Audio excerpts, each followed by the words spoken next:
tanghali po. Ako po si Nate Matthews Autotanes.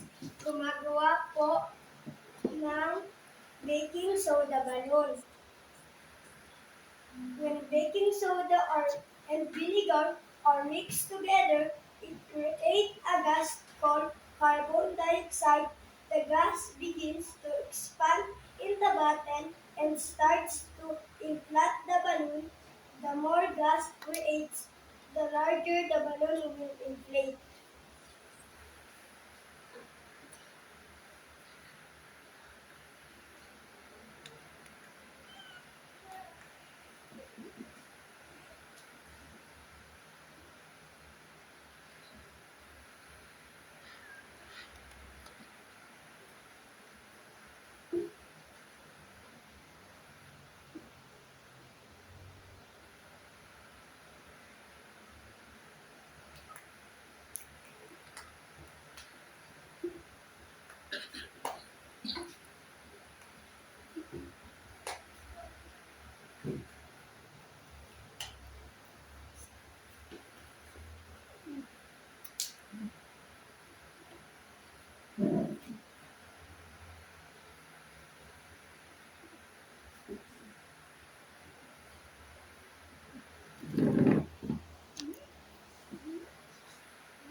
Maraming salamat po.